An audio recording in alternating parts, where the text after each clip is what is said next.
God has a value on your life that I am sure is higher than the value that you might have given to yourself.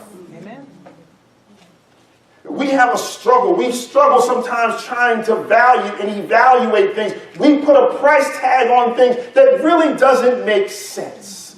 An article came out not too long ago that Stephen Curry, Stephen Curry, that's the way that Nike lost him from Nike, because they called him Stephen Curry, is valued now by Under Armour at somewhere around $14 billion. That's the value that one guy shooting baskets has for a shoe company, for an athletic company. $14 billion. And why that's a real head scratcher is because he sold, I'll say only in comparison to $14 billion, but he only sold $700 million worth of sneakers. $700 million worth of sneakers, but the total value to the company now and down the road is estimated at about $14 billion. We struggle with valuing things. We sometimes put a whole lot of value in things that our kids outgrow, that they're a size 8 today and a size 12 tomorrow. And we put all this value. I must have that thing. It's important. I'm going to die if I don't get it. It's the latest and greatest thing. I must have it. $14 billion. When Kobe had his last basketball game a month or so ago, the Lakers decorated the floor in a special way to commemorate the retirement of Kobe from the NBA, 20 years with the LA Lakers. And they said that there was a section of the floor that had his original number 8.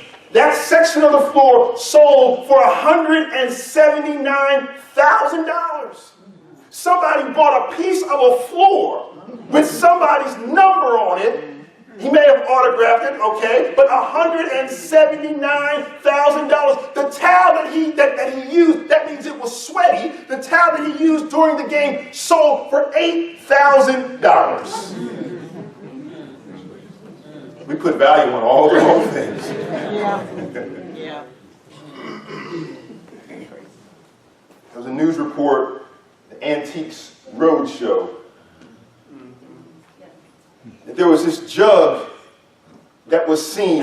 The Antique Roadshow, for those who are not familiar with it, I'm not all that familiar with it myself, but people take things that they have found, they've come across, and they take them to those who will estimate the value of the thing. They'll look at it and they'll say, oh, this is worth about this much.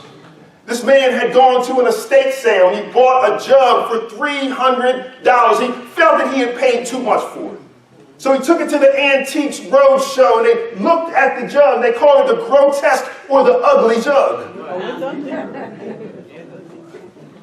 And the guy who was estimating the jug said, oh, this is from the early 1900s.